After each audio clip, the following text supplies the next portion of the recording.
तटकरे आणि पटेल क्षमता असणारे नेते असल्याचं कौतुक शरद पवार यांनी केलेलं आहे। शरद पवारांकडून सुनील तटकरे आणि प्रफुल्ल पटेल यांचं हे कौतुक पाहायला मिळतंय।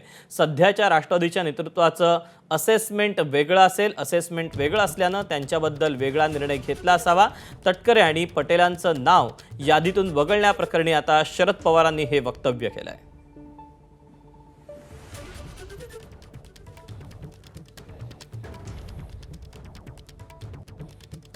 प्रफुल्ल पटेल 2003 पासून माझ्याबरोबर होते आणि तटकरे हे जिल्ह्यात नेते होते, राज्यात होते, राज्याचे फायनान्स मिनिस्टर होते, पक्षाचे अध्यक्ष होते। त्यामुळे त्यांच्यामध्ये काय कर्तृत्व आहे याची कल्पना मला आहे। पण ते ज्या संघटनेत आहेत त्याच्यामध्ये कुणाचा किती आणि कसा उपयोग करून घ्यायचा याचा निर्णय घ्यायचा अधिकार आहे। त्या संघटनेचा नेतृत्वाचा तो अधिकार आहे आणि त्याच्या असेसमेंट जसा असेल तसा निर्णय त्यांनी घेतला असावा।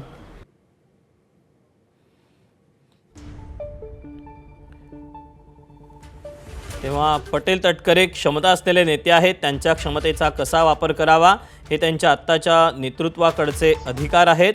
मला आत्ता त्यावर भाष्य करण्याचं कारण नाही, त्यांना त्यांचे निर्णय घेण्याचा अधिकार आहे असं म्हटलेलं आहे। त्यामुळे एकीकडे शरद पवार यांनी तटकरे आणि पटेल यांचं कौतुकही केलेलं आहे। खरं तर अगदी 2 ते 4 दिवसांपूर्वी सुनील तटकरे हे शरद पवारांच्या मुंबईतल्या सिल्वर ओक या निवासस्थानी भेटायला गेलेले होते।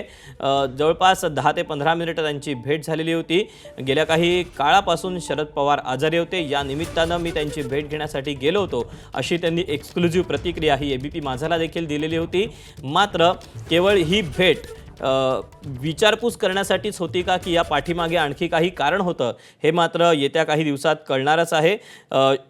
राष्ट्रवादी अर्थात सुनेत्रा पवारांची राष्ट्रवादी, या राष्ट्रवादीची जी एक यादी प्रसिद्ध झालेली होती, या यादीमध्ये तटकरे असतील, प्रफुल्ल पटेल यांचं नाव कुठेच दिसलेलं नाही। त्यामुळे स्वाभाविकच त्यावरून देखील वेगवेगळ्या चर्चांना उधाण आलेलं होतं। त्यानंतर रोहित पवारांनी देखील काही दावा केलेला होता आणि या सगळ्या पार्श्वभूमीवर आत्ता अगदी काही वेळापूर्वीच शरद पवार यांनी ही पत्रकार परिषद घेतलेली होती। या पत्रकार परिषदेच्या दरम्यान जेव्हा शरद पवारांना प्रश्न विचारण्यात आलेला होता तेव्हा सध्याच्या राष्ट्रवादीच्या नेतृत्वाचं असेसमेंट वेगळं असेल, मात्र क्षमता असणारे हे दोन्ही नेते असल्याचं शरद पवारांनी म्हटलेलं आहे। अर्थातच या सगळ्याबद्दल आपण आता अधिकची माहिती जाणून घेऊया। तर मंदार गोंजारी आपला पुण्याचा प्रतिनिधी आपल्यासोबत आहे।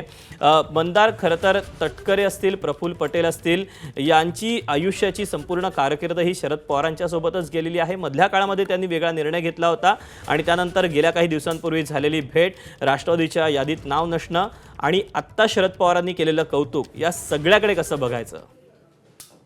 शरद पवारांच्या सोबत सुनील तटकरे आणि प्रफुल्ल पटेल हे त्यांच्या राजकीय कारकिर्दीच्या संपूर्ण कालखंडात राहिले हे जरी खरं असलं तरी मागील 3 वर्षांमध्ये सर्वाधिक विशिष्ट जे पाहायला मिळालं शरद पवारांच्या पक्षातील नेत्यांचं ते या 2च व्यक्तींसोबत, एक सुनील तटकरे आणि दुसरे प्रफुल्ल पटेल। सुनील तटकरे हे शरद पवारांना भेटले ते तब्बल 3 वर्षांनंतर, म्हणजे राष्ट्रवादी काँग्रेसची 2 टकलं झाल्यानंतर। इतकं विशिष्ट या नेत्यांबद्दल शरद पवारांच्या पक्षामध्ये होतं। शरद पवारांनी देखील वेळोवेळी या नेत्यांबद्दल वक्तव्य करताना त्यांची नाराजी आहे ती स्पष्ट केलेली होती।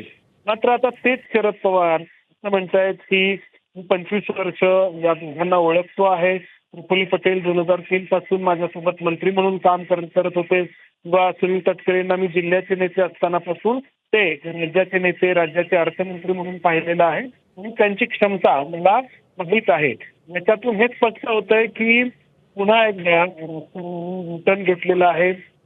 बारामतीमध्ये सुनेत्रा पवार आणि त्यांच्यासोबत असलेले जय पवार आणि पार्थ पवार हे त्यांचं राजकारण पुढे नेण्याचा प्रयत्न करतायत आणि त्यातून जे सुनील तटकरे आणि प्रफुल्ल पटेल आहेत ते ठेवले गेलेले आहेत आणि यातून ते सुनेत्रा पवारांच्या आणि विरोधात म्हणून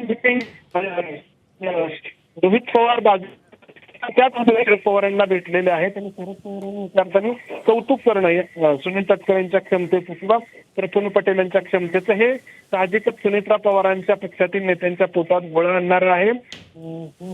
कोण आहे या राष्ट्रवादीच्या काँग्रेसच्या राजकारणाचा आपण या निमित्ताने पाहायला मिळतोय. सुनील तटकरे आणि प्रफुल्ल पटेल हे शरद पवारांच्या जवळ जात आहेत. हा प्रश्न यातून निर्माण होतोय आणि याचा दबाव अर्थातच सुनेत्रा पवारांच्या पक्षावरती त्यांच्या पक्षातील जे नेते आहेत यांच्यावरती पडलेला आपण पाहणार आहोत.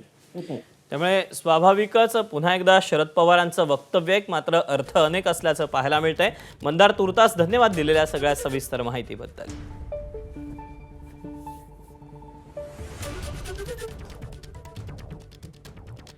तेव्हा शरद पवारांकडून तटकरे आणि पटेलांचं कौतुक करण्यात आलेलं आहे आणि स्वाभाविकच या सगळ्या पार्श्वभूमीवर सुनेत्रा पवारांची राष्ट्रवादी असेल किंवा शरद पवारांची राष्ट्रवादी असेल यासोबतच राजकीय वर्तुळात देखील अनेक तर्कवितर्कांना सुरुवात झालेली आहे.